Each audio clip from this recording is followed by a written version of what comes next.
Moal bisa ngahusukeun salat ilmu fikih mah. Moal bisa nu ngahusukeun kana salat merasa. Mun geus carita rasa, nah ieu adalah urusan keyakinan. Jadi beda tah ngaji fikih, ngaji tauhid jeung ngaji rasa. Lain deui.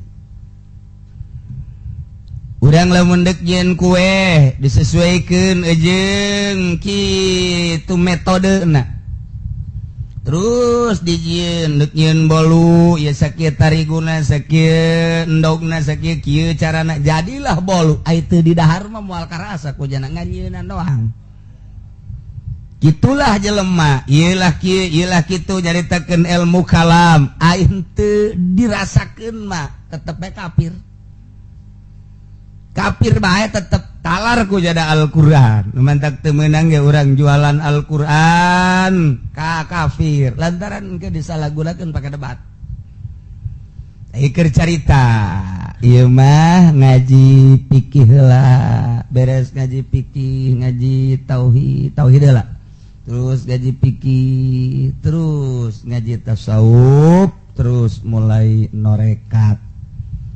Nyana diajar ibadah ka Gusti Allah dengan cara ngalepaskeun dunia, ngalepaskeun makhluk, ngalepaskeun setan, ngalepaskeun nafsu. Ngomong mah babari. Bari ngadaekeun bener. Iya. Pugunya keur nyelesaikeun kreditan. Ta'aluk tangaranna teh, ta'aluk ka motor ngredit, ta'aluk ka mobil ngredit, ta'aluk ka imah ngredit, ta'aluk teh. Aya pacuntal pacantel patula patali. Malah keur ngaji tasawuf aya nu SMS-an jeung sarwiti. Ta'aluk kan berarti eta ngaranna. Eta teh ngahalangan ka Gusti Allah. Urang hendak belajar ibadah ka Gusti Allah nu khusus teh ngalengitkeun eta.